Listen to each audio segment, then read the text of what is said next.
Most movingly of all, I think, she was as human as any other widow in losing her husband, her consort, her life companion.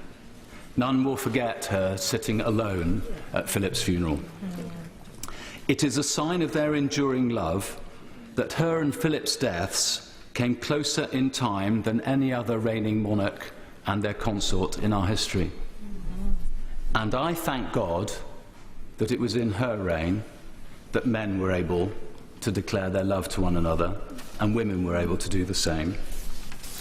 I end with words that have never felt more appropriate, I think, than for our longest reigning monarch, who lived through Holocaust and war and led us through years of unimaginable turbulence. The weight of this sad time we must obey. Speak what we feel, not what we ought to say.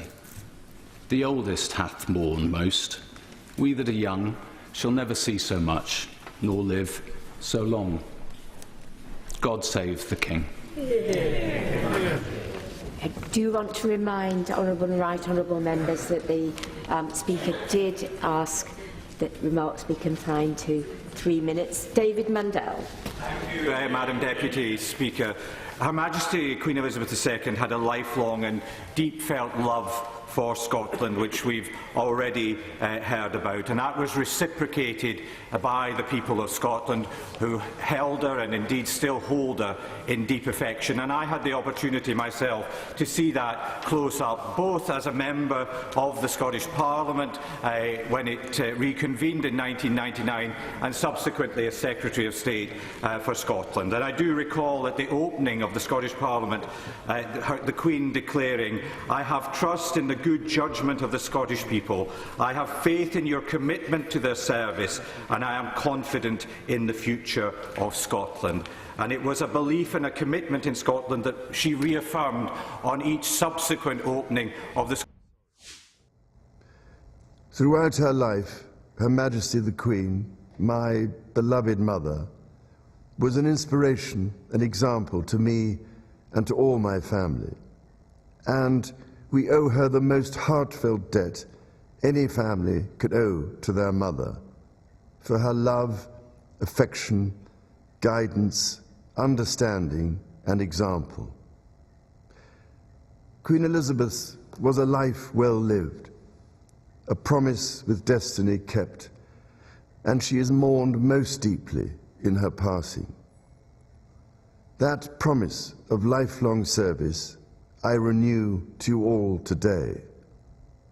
Alongside the personal grief that all my family are feeling, we also share with so many of you in the United Kingdom, in all the countries where the Queen was head of state, in the Commonwealth and across the world, a deep sense of gratitude for the more than 70 years in which my mother, as Queen, served the people of so many nations. In 1947, on her 21st birthday, she pledged in a broadcast from Cape Town to the Commonwealth to devote her life, whether it be short or long, to the service of her peoples. That was more than a promise.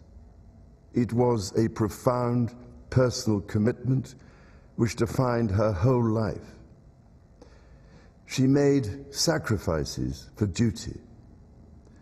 Her dedication and devotion as sovereign never wavered, through times of change and progress, through times of joy and celebration, and through times of sadness and loss. In her life of service, we saw that abiding love of tradition, together with that fearless embrace of progress, which makes us great as nations. The affection, admiration, and respect she inspired became the hallmark of her reign. And as every member of my family can testify, she combined these qualities with warmth, humor, and an unerring ability always to see the best in people.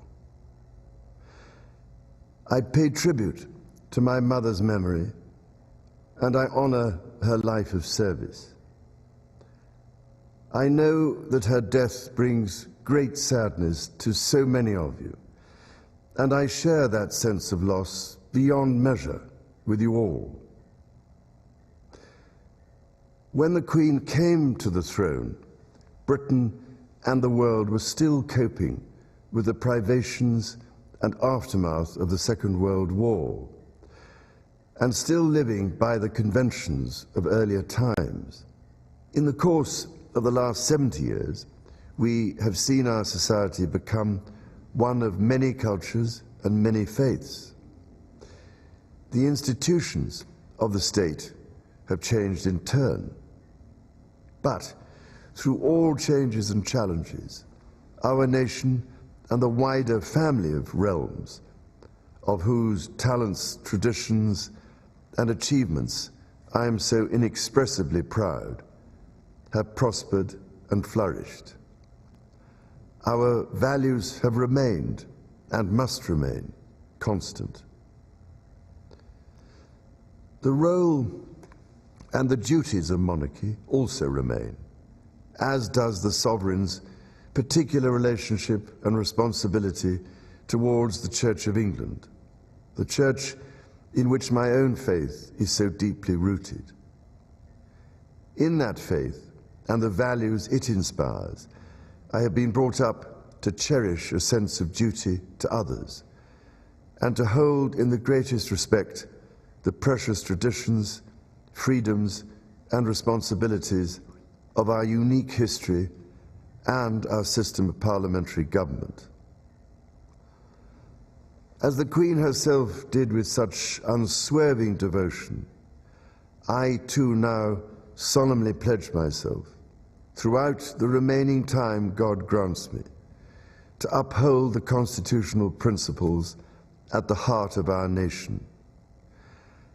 And wherever you may live in the United Kingdom, or in the realms and territories across the world, and whatever may be your background or beliefs, I shall endeavour to serve you with loyalty, respect, and love, as I have throughout my life. My life will, of course, change as I take up my new responsibilities.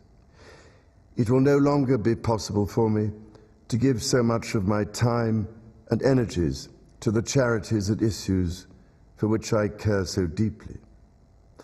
But I know this important work will go on in the trusted hands of others. This is also a time of change for my family. I count on the loving help of my darling wife, Camilla. In recognition of her own loyal public service since our marriage 17 years ago, she becomes my Queen Consort. I know she will bring to the demands of her new role the steadfast devotion to duty on which I have come to rely so much. As my heir, William now assumes the Scottish titles which have meant so much to me. He succeeds me as Duke of Cornwall and takes on the responsibilities for the Duchy of Cornwall, which I have undertaken for more than 5 decades. Today, I am proud to create him Prince of Wales, Tywysog Cymru, the country whose title I've been so greatly privileged to bear during so much of my life and duty.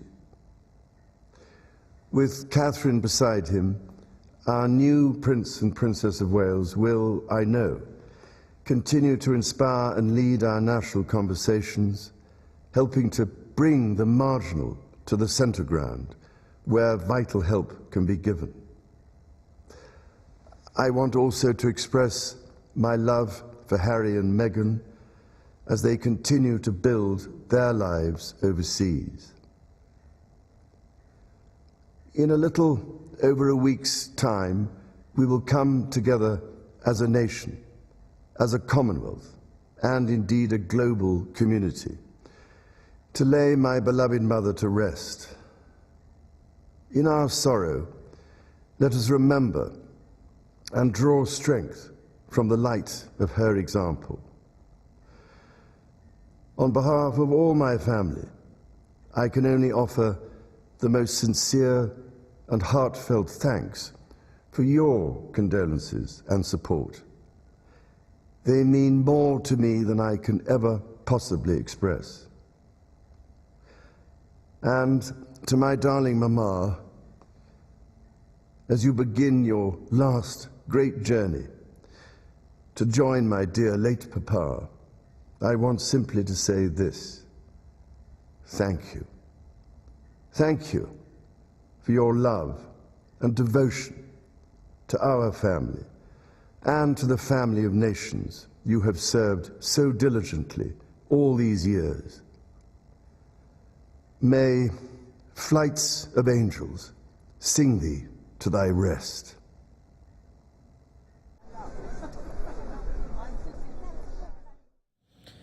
And that was a statement there by a grieving King Charles there, as he not only paid a lot of respect to his mother, of course, there, but also talked a lot about the future of the UK.